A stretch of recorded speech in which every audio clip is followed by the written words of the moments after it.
안녕하세요. 유경희 집사입니다. 주님을 영접하고 나서 어려움과 여러 가지 시험이 있었습니다. 교회를 다닐수록 삶은 더 어렵고 힘들어져 갔습니다. 밥을 먹는 날보다 굶는 날이 많았고 아이들에게도 점심 도시락을 한 번도 싸주지 못했습니다. 둘째 아이는 점심시간이 되면 학교 수도가에 가서 물로 배를 채우고 강아지 풀잎을 따서 이빨을 쑤시며 점심을 먹은 것처럼 했다고 합니다. 그 말을 들었을 때는 가슴이 짠하고 아팠습니다. 어느 해 여름에는 어느 목사님께서 밀가루 한 포대를 사주셨는데 한 달 동안 수제비를 해서 먹고서 아이들이 얼굴이 팅팅 부었습니다. 어느 권사님께서 아이들의 얼굴이 왜 그러냐고 물어봤지만 저는 차마 먹을 양식이 없다고 말할 수가 없었습니다. 성령님께서 저를 오살리 금식 기도원으로 가게 하셨습니다. 3일 금식하면서 예수님을 만나보자 결심하고 새벽 2시 공동묘지로 올라가서 울며 불며 있는 힘을 다해 하나님을 찾았습니다. 주여 주여 부르며 외치는데 아멘 하는 소리가 들려왔습니다. 그 소리는 우렁찬 30대의 목소리였습니다. 다시 기도하는데 아멘 소리가 또 들려왔습니다.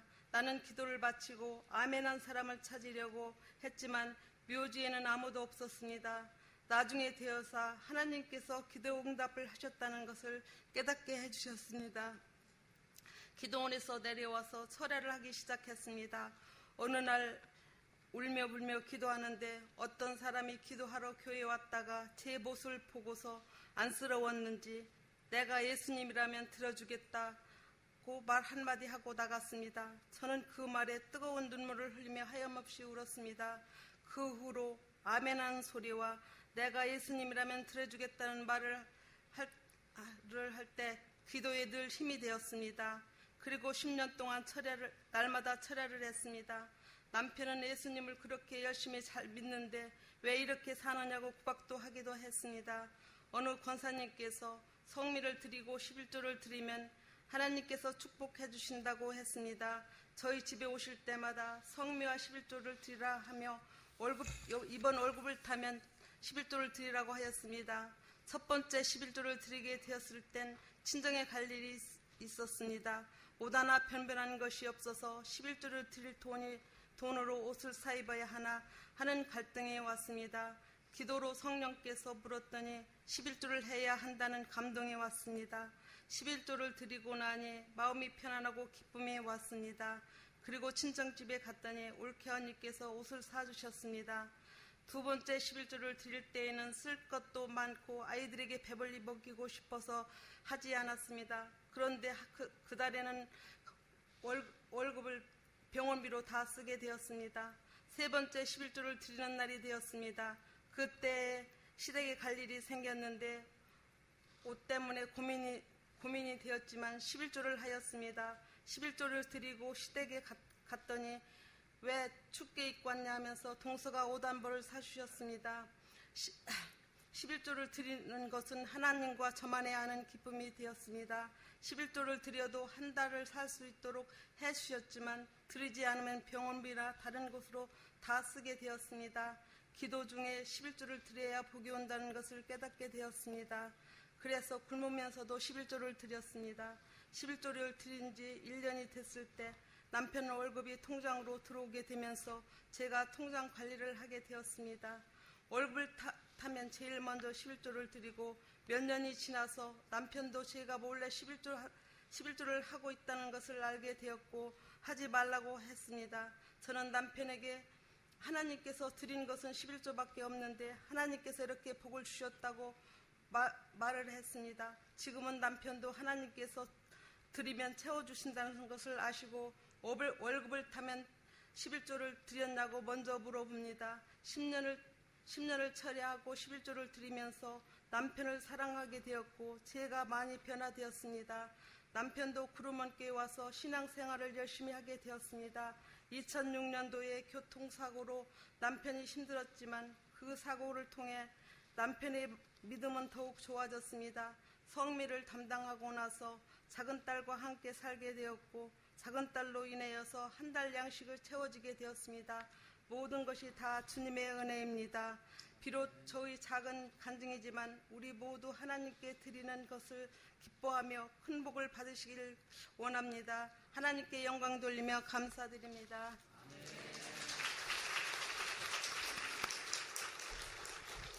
감사합니다. 기도하겠습니다. 하나님 아버지, 아름다운 간정, 아름다운 찬양, 주님 영광 받아 주옵시고 하나님의 살아계심과 위대하심과 전능하심을 날마다 인정하며 찬양하며 섬기며 살아가는 우리의 믿음이 되게 해 주옵소서.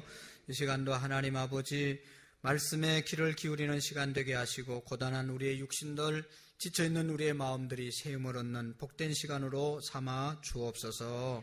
예수님의 이름으로 감사하며 기도하옵나이다. 아멘. 할렐루야. 여러분 어떻게 오늘 교회에 오셨습니까? 또 왜 교회에 오셨습니까? 우리가 생각해 보면 내가 온 것 같고 나를 위해서 온 것 같고 다 그렇지만 이 자리는 아무나 올 수 있는 자리가 절대로 아닙니다. 여러분 오늘 예수님께서 분명히 우리에게 말씀하는 말씀이 있는데 그것이 뭔가 하면 11장 마태복음 11장 28절에 수고하고 무거운 짐진 자들아 다 내게로 오라 내가 너희를 쉬게 하리라. 예수님이 우리를 수고하고 무거운 짐을 지고 살아가는 모습을 아시고 우리를 불러주셨기 때문에 저와 여러분이 이 자리에 오신 것입니다. 하나님께서 우리를 부르시지 않으면 아무도 올 수가 없고 또 예수님이 우리를 이 자리로 불러주신 이유는 우리가 수고하고 무거운 짐을 지고 살아가기 때문에 힘을 주시기 위해서 이 자리로 부르신 줄로 믿습니다. 여러분 말은 안 해서 그렇지 너나 할 것 없이 다 인생의 무거운 짐을 지고 지금 우리는 달려가고 있습니다. 어떤 사람은 건강 때문에 그것이 좋지 않아서 무거운 짐이 되어서 살아가는 사람이 있고 자식들이 여러 가지로 속속이 있어 자식이 짐이 되고 살아가는 사람도 있고 사업을 시작했지만 변변치 않게 사업이 풀리지 않아서 사업에 무거운 짐을 지고 살아가는 사람이 있고 직장 생활을 하고 있지만 이것이 마음에 흡족하지 않아서 늘 직장을 어떻게 할까 고민하고 갈등하면서 살아가는 사람도 있습니다. 여러분 무거운 짐이 없는 사람이 한 사람도 없고 이 무거운 짐을 인간이 해결할 사람은 한 사람도 없습니다.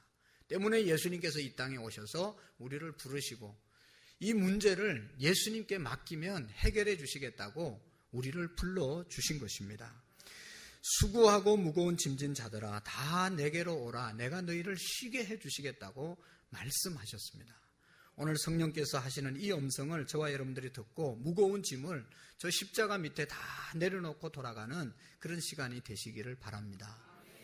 예수님께서 여러분 히브리서 13장 8절에 보면 예수 그리스도는 어제나 오늘이나 영원토록 동일하시다. 예수님께서 2000년 전에 이 땅에 오셔서 이 말씀을 하신 그 예수님께서 수고하고 무거운 짐진 자들은 다 내게로 오라 그러면 너희를 쉬게 해주시겠다고 하신 그 예수님은 오늘도 우리를 사랑하시고 오늘도 우리를 붙잡아 주시고 또 동일한 사랑으로 우리에게 말씀하십니다. 무거운 짐을 주님께 내려놓기만 하면 가져오기만 하면 우리에게 힘을 주시는 분인 줄로 믿습니다. 수고하고 무거운 짐진 자들아 다 내게로 오라고 예수님은 초청하고 있습니다. 여러분 어떤 짐을 지고 살아가든지 간에 주님 앞에 내려놓으라는 것입니다. 죄와 사망의 짐, 질병과 고통의 짐, 외로움과 고독의 짐, 가난과 저주의 짐 예수님께 가져와서 내려놓으면 다 책임져 주신다고 말씀하고 있습니다. 이 자리에 오신 여러분 예배드리는 동안 예수님의 십자가 밑에 모든 짐을 내려놓는 은총이 있기를 축원합니다.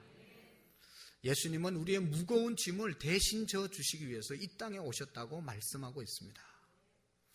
예수님께서 마가복음 2장 17절 우리 수요일 날 함께 나누었던 말씀인데 세리 레위의 집에 예수님께서 가셨습니다. 레위를 나를 따라오너라 내가 너희를 사람 낚는 어부가 되게 하리라. 레위를 부르셔서 이 레위는 세리였습니다. 세리는 그 당시에 죄인들입니다. 죄의 대명사입니다. 이 죄를 짓고 살아가는 사람을 예수님이 쫓아오라고 말씀하시고 부르시고 그 집에 가서 식사를 나누니까 사람들이 뒤에서 웅성거렸습니다. 아니 예수라고 하나님의 아들이라고 말하는 사람이 어떻게 저 죄인도 못 알아보냐, 왜 죄인의 집에서 저렇게 어울리고 먹고 지나냐. 그럴 때 예수님께서 그 소리를 들으시고 마가복음 2장 17절의 말씀에 보시면 17절에 보면 예수께서 들으시고 그들에게 이르시되 건강한 자에게는 의원이 쓸데없고 병든 자에게야 쓸데있느니라. 내가 온 것은 의인을 구하러 온 것이 아니라 죄인을 불러 구원하러 하려 오셨다고 말씀하셨습니다. 우리 죄인된 부족한 우리를 부르시려고 구원하시려고 이 땅에 오셨다고 말씀했습니다. 예수님은 하나님이셨지만 육신의 몸을 입고 이 땅에 오셔서 우리의 모든 질병과 우리의 모든 죄악과 절망을 구원, 희망으로 바꾸어 주신 분이 예수 그리스도입니다. 예수님은 이 땅에 계시는 동안 특별히 가난하고 굶주리고 헐벗은 소외된 자들, 죄인들, 병자들을 위해서 그들을 부르시고 그들을 예수님의 제자로 사용하셨던 것을 볼 수가 있습니다. 세리, 레위를 부르셔서 마태복음을 쓰는 그런 예수님의 제자로 부르셨고, 밤새껏 고기를 잡기 위해서 그물을 던졌지만 한 마리도 잡지 못한 베드로를 부르셔서 베드로의 그 마음의 무거운 짐, 레위의 그 양심의 짐 다 벗겨주시고 예수님의 제자로, 예수님의 수제자로 사용하셨던 분이 예수 그리스도입니다.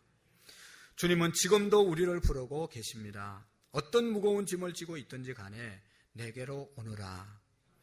절망의 짐을 지고 있든지 문제의 짐을 지고 있든지 고아처럼 외롭고 고독한 짐을 지고 있든지 주님 앞에 나오면 주님께서 그 외로운 무거운 짐을 맡아주시겠다고 말씀하고 있습니다. 시편 55편 22절에 보면 이런 말씀이 있습니다. 내 짐을 여호와께 맡기라. 내 짐을 여호와께 맡기라.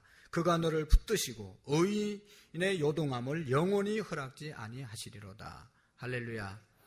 우리의 짐을 누구에게 맡기라고요?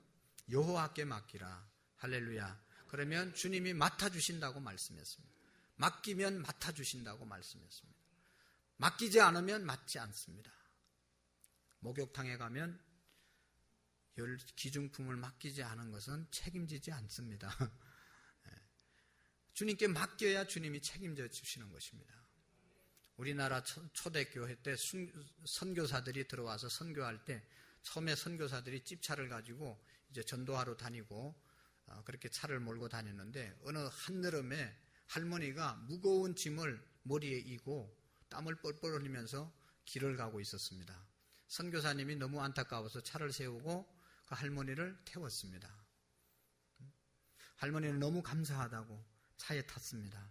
한참 선교사가 운전하다 가다 보니까 이 느낌이 이상해서 뒤를 돌아보니까 여전히 무거운 짐을 머리에 이고 땀을 뻘뻘 흘리면서 끙끙거리면서 앉아 있었습니다. 선교사님이 왜 짐을 내려놓지 그렇게 지고 가냐고, 이고 가냐고. 그러니까 아니 나 하나 탄 것도 감사해 죽겠는데 어떻게 짐까지 맡길 수 있겠냐고 그렇게 이야기했다고 그러지 않습니까? 여러분 몸을 실었으면 이고 있는 거 다 내려놔도 아무런 상관이 없지 않습니까? 여러분 이 할머니를 보고 우리가 참 웃기는 할머니다, 어리석은 할머니다 그렇게 말하지만 오늘 저와 여러분들이 신앙생활하는 모습이 이와 같지는 않은지 돌아볼 수 있기를 바랍니다. 주님 앞에 와서 찬송하면서 기도하면서 모든 무거운 짐을 주님께 내려놓고 또 갈 때는 다 찾아가지고 다 또 가져갑니다. 자녀의 걱정거리, 남편의 문제, 사업의 문제 다 끌어안고 다시 또 돌아가지는 않습니까? 오늘 하나님께서 모든 문제를 내려놓으라고 말씀하고 있습니다. 베드로전서 5장 7절에 사도 베드로는 너희 염려를 다 주께 맡겨버리라. 주께서 권고하심이니라. 주님께서 우리의 염려를 맡기면 주님께서 그 모든 문제를 해결해 주시겠다고 약속하신 것입니다. 하나님 오늘도 이 문제가 있습니다. 이런 염려가 있습니다. 이런 문제가 있습니다. 남편의 문제, 자식의 문제, 사업의 문제, 건강의 문제, 직장의 문제, 인간관계의 갈등의 문제 여러 가지 말할 수 없는 이제 문제들이 있는데 주님 이 문제를 주님 앞에 내려놓습니다. 하고 주님께 내려놓고 주님께 맡기면 주님이 변화시켜 주시고 주님이 해결해 주시고 주님이 역사해 주심을 믿으시기를 바랍니다. 저는 목회하면서 느끼는 것이 열심히 우리 성도들이 신앙생활하고 또 가정생활 제대로 하고 사업, 직장, 사회 속에서 제대로 살아서 하나님이 말씀하시는, 하나님이 예비하신 복을 받았으면 좋겠다. 그런 마음으로, 그런 일념으로 계속 권면하고 설교하고 기도하고 책망하고 그렇게 하지 않습니까? 근데 놀라운 것은 지나고 보면 제가 그렇게 아무리 열정을 가지고 아무리 말씀을 전하고 해도 제 말씀을 듣고 변화되는 사람은 없습니다. 제가 원하는 대로 이렇게 가정도 변하고 직장도 변하고 뭐 신앙도 이렇게 성장하는 사람은 없습니다. 그래서 이제는 그렇게 하지 않습니다. 어떻게 합니까? 하나님께 다 맡기는 겁니다. 저 집사님 아무리 이야기해도 안 변합니다. 하나님 변하게 해 주십시오. 하나님께 맡기고 하나님께 기도하고 하나님을 의지하고 하나님께 맡기니까 하나님이 변화시켜 주시면, 하나님이 새롭게 하시면, 하나님이 축복하시면 어떤 인간이 하는 것보다 훨씬 더 놀라운 역사가 있습니다. 여러분, 남편 때문에, 자녀 때문에, 또 불신앙의 가족 때문에, 또 여러 가지로 우리를 힘들게 하는 사람들이 있습니까? 내가 그것을 해결하려고 하지 말고, 내가 그분을 변화시키려고 하지 말고 하나님께 맡기고 하나님 앞에 신실한 마음으로 기도할 때 변화의 역사가 있을 줄로 믿습니다. 오래전에 어떤 집사님이 오셔가지고 아주 간증을 했습니다. 기쁘게. 목사님, 담배 끊었습니다. 그래서 아이고 잘하셨네요. 어떻게 끊었습니까? 물어보지도 안 했는데, 아이고 뭐 이렇게 목이 좀 안 좋아가지고 병원에 갔는데 후두암이 징조가 보인다고, 담배 안 끊으면 당신이 암 걸릴 수 있다고. 그러니까 그냥 그 이야기 듣고 순식간에 끊어버린 거예요. 처음에는 제가 우리 교회를 개척하면서 정말로 이게 우리가 제가 알고 있는 신앙의 지식 또 하나님의 말씀대로 막 그렇게 살아야 된다고 강조하고 세상 사람들과 구별되어 살아야 된다고 막 얼마나 많이 책망조의 설교를 많이 했는지 모릅니다. 그렇게 권면해도 안 듣습니다. 모이면 또 딴짓하고 모이면 뭐 불평하고 모이면 뭐 하나님이 다 해결해 주십니다. 그러니까 어떤 사람은 그냥 쉽게 회개하고 돌아오고 하나님 말씀대로 이렇게 돌아와서 복을 받는 사람이 있는가 하면 어떤 사람은 엄청난 대가를 지불하고 돌아오는 거예요. 여러분, 사람이 봐도 그 길을 계속 가면 망하는 길인데도 계속 가는 거예요. 가면 안 된다고 얘기해도 못 알아듣고 계속 가잖아요. 예수님이 우리를 양에 비유했잖아요. 양은 여러분 이 자기 앞에 있는 것을 알지 못한다는 겁니다. 그래서 목자가 필요한 거죠. 그래서 양은 제일 앞에 있는 양이 쫄쫄쫄쫄 가다가 낭떠러지에서 떨어져 죽으면 뒤에 있는 양들도 따라가서 다 떨어져서 죽는 게 양이라는 겁니다. 그래서 목자가 있어야 이제 이렇게 거기는 낭떠러지고 거기는 위험한 곳이니까 돌아서라고 목자가 막대기로 때려서 이렇게 돌리지 않으면 다 내려가서 낭떠러지게 떨어져서 죽는 게 양입니다. 여러분, 우리가 하나님의 말씀대로 제대로 교훈받지 않으면 그 길로 가면 반드시 잘못되는데도 불구하고 양이기 때문에 계속 그게 옳은 줄 알고 고집을 부리고 가는 거예요. 그러다가 이제 비싼 대가를 지불하고 돌아서는 많은 성도들을 봅니다. 여러분, 그렇다 하더라도 우리가 너무 염려하지 말고 하나님께서 회복시켜 주시고 하나님께서 치유하심을 믿으시고 하나님께 맡기는 저와 여러분들이 되기를 원합니다. 지금 여러분들의 가정에 사업에 무슨 문제가 있습니까? 오늘 그냥 돌아가지 마시고 주님께 맡기고 돌아갈 수 있기를 축원합니다. 이사야서 1장 18절의 말씀에 보면 이사야가 말씀합니다. 여호와께서 말씀하시되 오라 우리가 서로 변론하자. 너희 죄가 주홍같이 붉을지라도 눈과 같이 희어질 것이요 진홍같이 붉을지라도 양털과 같이 희게 되리라. 하나님 앞에 변론, 하나님 앞에 고백하면 우리의 어떤 죄라도 주님이 용서해 주신다는 겁니다. 죄의 짐을 지고 죄 때문에 고민하고 갈등하고 죄책감을 갖지 말고 오늘 여러분 기도함으로 우리의 모든 죄악을 주님 앞에 고백하면 저는 미쁘시고 의로우사 모든 불의에서 우리를 깨끗게 해주시겠다고 약속하셨습니다. 우리의 죄의 짐을 주님께 맡길 수 있기를 바랍니다. 질병의 짐을 가지고 나온 분이 계십니까? 이사야서 53장 5절의 말씀에 보면 그가 찔림은 우리의 허물 때문이요 그가 상함은 우리의 죄악 때문이라. 그가 채찍에 맞음으로 우리가 나음을 받았다고 말씀하고 있습니다. 예수님이 채찍에 맞음으로 우리의 질병을 고쳐주신 것입니다. 베드로전서에 보면 십자가에 달리심으로 우리를 낫게 해주셨다고 말씀하고 있습니다. 어떤 질병을 가지고 왔든지 간에 하나님, 주님께서 나를 위해서, 나의 질병을 고치기 위해서 십자가에서 죽으시고 채찍에 맞아서 나는 나음을 입었다고 하는, 주님이 대신 내 모든 질병을 가져가셨다고 하는 믿음을 갖고 주님께 우리의 질병을 내려놓을 수 있기를 바랍니다.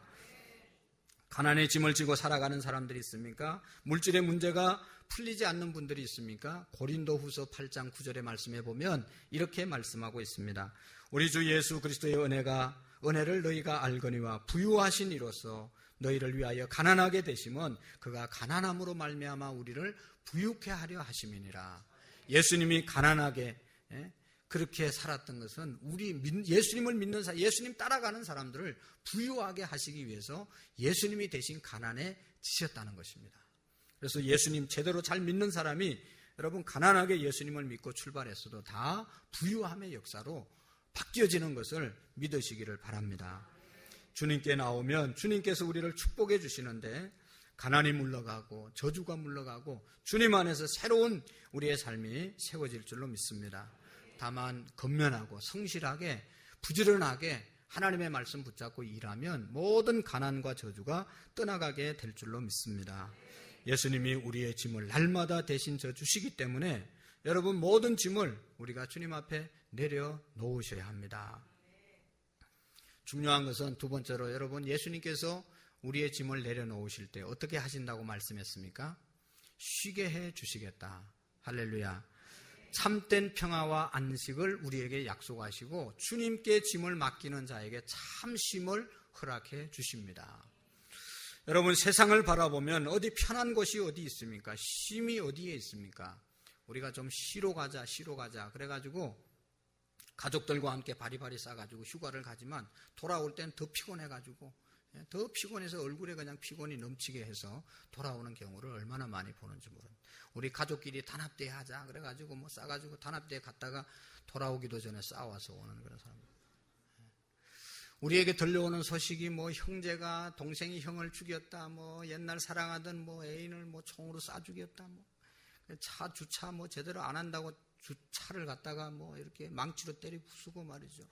온갖 폭력과 폭행과 살인, 좋지 않는 소식들이 얼마나 많이 들립니까?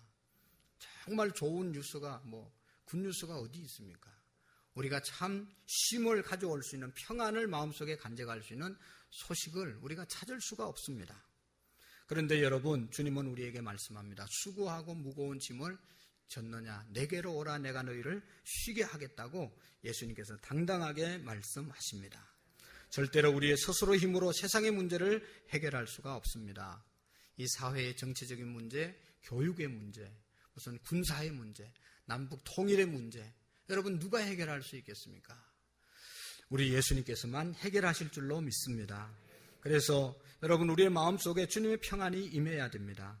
예수님이 우리에게 주시는 평안, 요한복음 14장 27절의 말씀에 보면 평안을 너희에게 끼치노니 곧 나의 평안을 너희에게 주노라. 내가 너희에게 주는 것은 세상이 주는 것 같지 아니하니라. 너희는 마음에 근심도 하지 말고 두려워하지도 말라. 할렐루야. 주님이 주시는 평안이 우리에게 있기를 축원합니다. 스폴전 목사님은 예수가 주는 평안이라고 하는 책에서 이렇게 말씀했습니다. 그리스도인이 지닌 평안은 세상의 왕들이나 용사들이 지닌 그 무엇과도 비교할 수 없다. 세상을 다 주어도 이 평안을 살 수가 없기 때문입니다. 오직 하나님의 자녀만이 왕의 자녀로서 복된 평안을 상속받을 수 있다. 이 평안은 영원 전부터 하나님의 주권적인 은혜로 준비된 귀한 축복이다. 할렐루야. 하나님의 자녀들에게 주는 평안이 있다는 것입니다. 예수님을 나의 삶의 주인으로 모시고 예수님을 정말로 따라가면 참된 평안이 우리의 마음속에 임하게 될 줄로 믿습니다. 염려와 걱정과 근심으로 가득 차 있는 이 세상, 하나님의 은혜, 예수님의 은혜를 입으면 참된 평안으로 바뀌어지게 될 줄로 믿습니다. 여러분, 오늘 우리가 온 이유는 오늘 여기 왔다가 그냥 가면 안 되고 우리의 무거운 짐을 주님께 내려놓고 평안의 주인 대신 그분을 영접하고 주님이 주시는 평안으로 가득 채워서 돌아가는 시간이 되셔야 합니다. 우리가 아는 것처럼 아무리 돈을 많이 벌어도, 아무리 권력을 가져도, 아무리 명예를 가지고, 아무리 좋은 곳에 가도 그곳에 참된 평안이 없습니다. 예수님과 함께 있을 때 그곳이 참된 평안이 있는 줄로 믿습니다. 주님과 함께하면 염려도 걱정도 근심도 다 떠나가게 되지만 예수님이 없는 곳에는 항상 염려와 걱정과 근심이 끊이지 않는 것을 우리가 기억해야 합니다. 여러분, 사도 바울이라는 사람은 로마 감옥 안에 있으면서 감옥 바깥에 있는 사람들에게 이렇게 말씀합니다. 너희는 아무것도 염려하지 말고 오직 기도와 간구로 너희 구할 것을 감사함으로 하나님께 아뢰라. 그리하면 평강의 하나님께서 너희들의 마음과 생각을 지키시리라. 할렐루야. 여러분, 감옥 안에 있는 사람이 감옥 바깥에 있는 사람을 향해서 염려하지 말고 걱정하지 말라고 말씀하고 있습니다.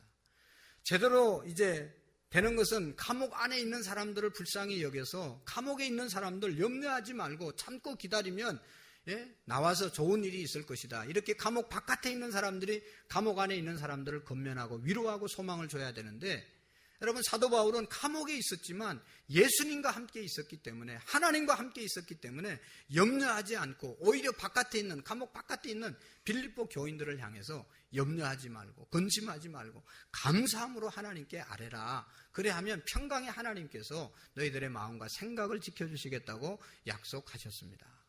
여러분, 감사함으로 하나님께 아뢰시기를 바랍니다.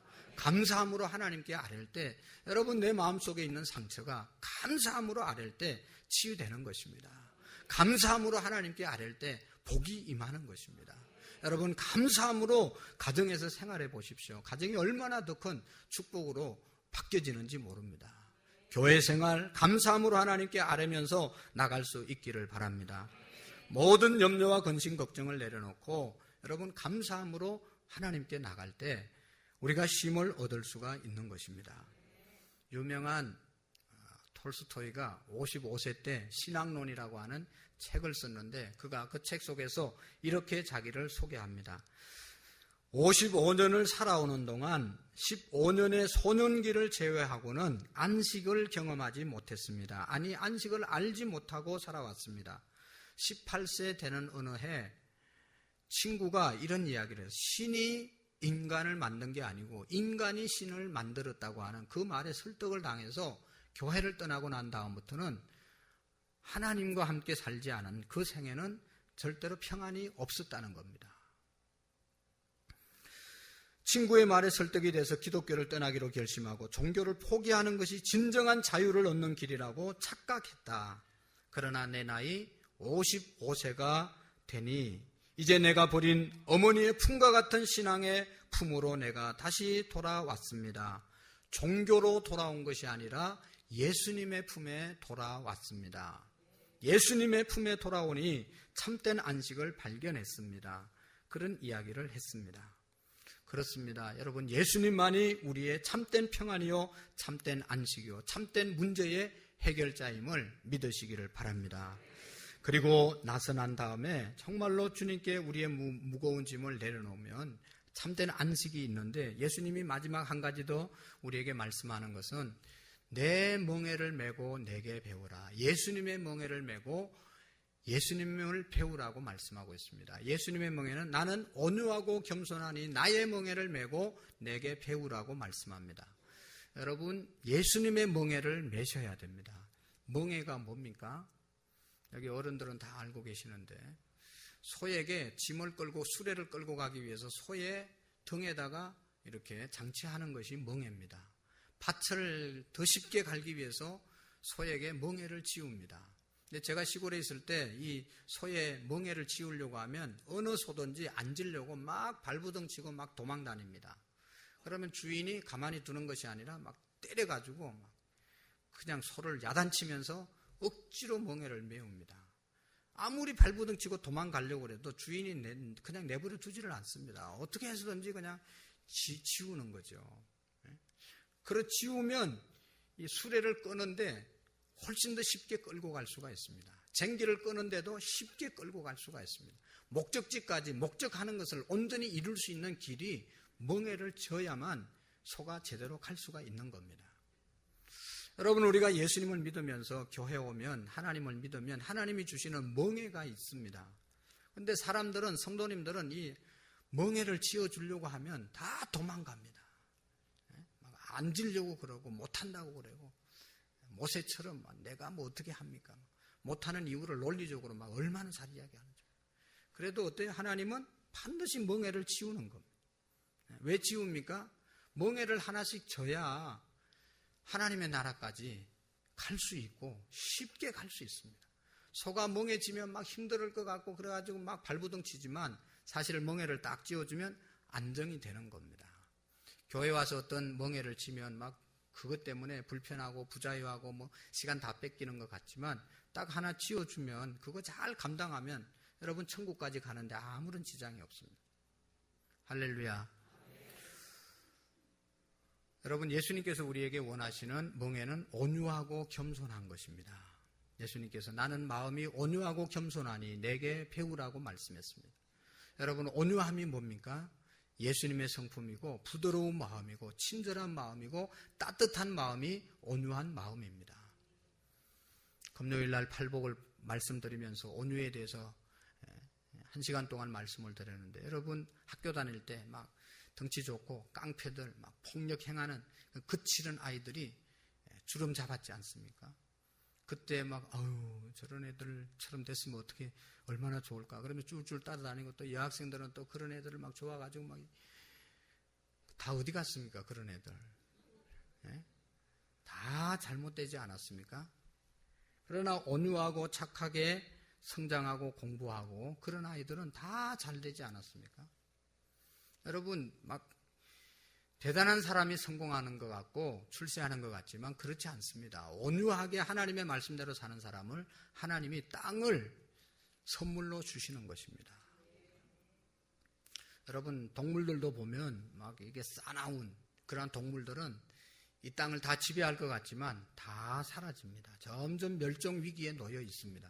그러나 작은 토끼나 온유한 짐승들은 새끼들은 다 이 번식력이 좋아서 얼마나 많은지 모릅니다. 우리가 하나님의 말씀대로 온유의 멍에를 지고 가정 안에서도 온유하게, 직장 안에서도 온유하게, 교회 생활도 온유하게 할 때 하나님께서 책임져 주실 줄로 믿습니다.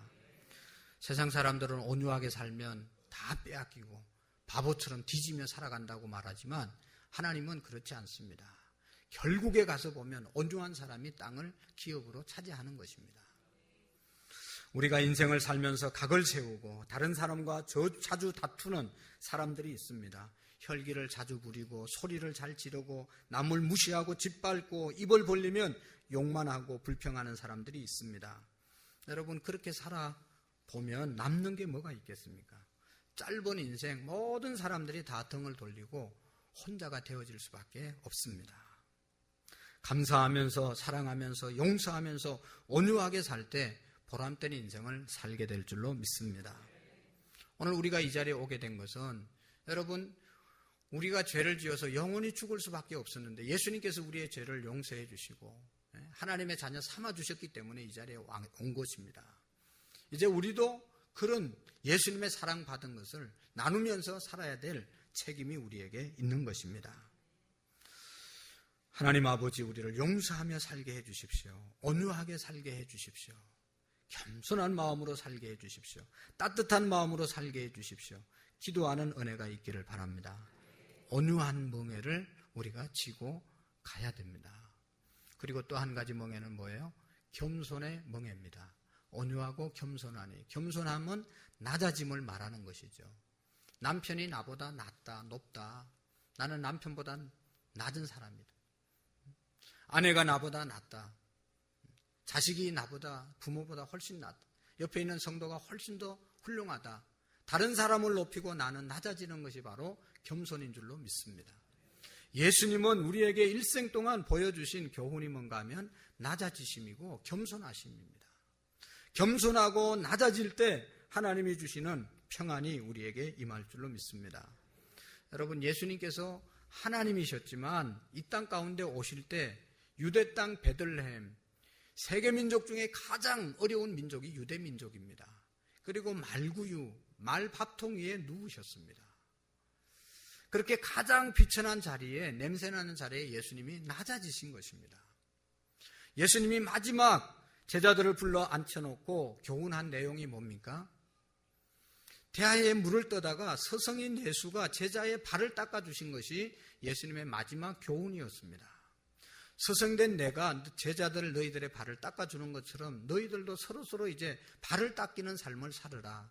그것이 예수님께서 요한복음 13장 14절 15절에서 주시는 말씀입니다. 여러분, 발은 옛날에는 종이 주인의 발을 닦아 주었습니다. 주인이 바깥에 갔다 오면 먼지도 묻고 더러워진 발 때문에 생활하는데 불편해서 종이 주인이 들어오면 태아에 물을 떠다가 주인의 무릎 앞에서 무릎을 꿇고 주인의 발을 닦아주고 하는 것이 바로 종의 일이었습니다. 근데 예수님께서 제자들의 스승이었지만 종처럼 제자들의 발을 닦아주시면서 너희들도 이렇게 발을 닦이는 삶을 살으라고 말씀해 주신 것입니다. 여러분, 이 모습을 보고 나중에 베드로 사도가 서신서를 쓰면서 이렇게 말씀하고 있습니다. 베드로전서 5장 5절에 보면 겸손으로 허리를 동이라. 하나님은 교만한 자를 대적하시고 겸손한 자들에게 은혜를 주시느니라.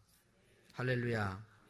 여러분, 우리는 지금까지 내가 잘나서 이렇게 잘 사는 줄 알고 살았을지 모르지만 여러분, 이렇게 남보다 잘 살고 남보다 더 많이 배우고 남보다 좀 더 재능이 있고 남보다 뭐가 좀 나은 게 있으면 내가 잘나서가 아니라 하나님이 은혜 주셔서 된 것이고 또 그것을 통해서 어려운 사람들, 모자라는 사람들, 못 배운 사람들, 없는 사람들 나누고 섬기라고 주신 줄로 믿습니다.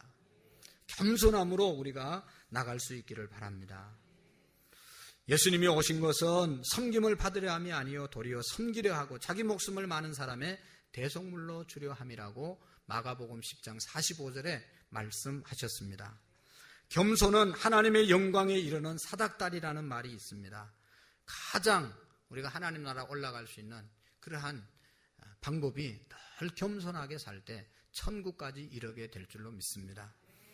여러분, 낮은 곳에 많은 물이 임하는 것처럼 낮은 마음 속에 하나님의 은혜가 가득할 줄로 믿습니다. 오늘 이 시간에도 정말로 내가 하나님의 은혜를 사모하면 하나님 없이는 살 수 없습니다. 겸손하게 하나님의 은혜를 사모하고 기다리는 자에게 은혜를 주시는 것입니다. 여러분, 마틴 루터 킹 목사님은 1968년 6월 달에 마지막 설교를 자기 이제 애틀란타에 있는 에베네셀 침례교회에서 설교를 했는데 마지막 설교를 이렇게 했습니다. 그리스도인들이여, 어떠미 되려면 예수님처럼 살면 됩니다. 그분은 힘으로 어떠미 되지 않으셨습니다. 섬기는 종으로 오셨고 섬기며 살았고 죽으면서 섬김을 완성하셨습니다.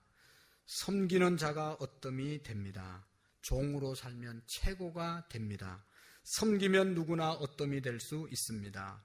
예수 그리스도처럼 섬김의 자리로 나아갑시다.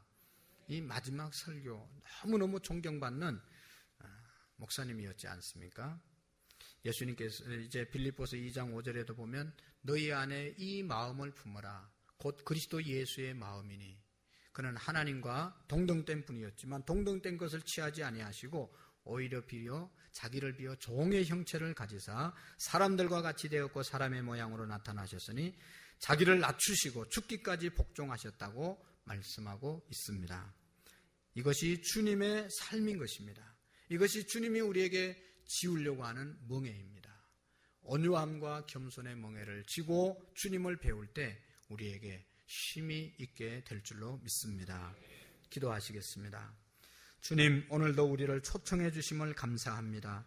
수고하고 무거운 짐을 지고 나아가는데 하나님, 우리가 이제는 이 모든 무거운 짐들, 수고의 짐들 주님께 내려놓을 수 있는 믿음을 허락해 주시옵시고 주님이 지어주시는 멍에 온유함과 겸손함으로 나갈 수 있도록 도와주옵소서.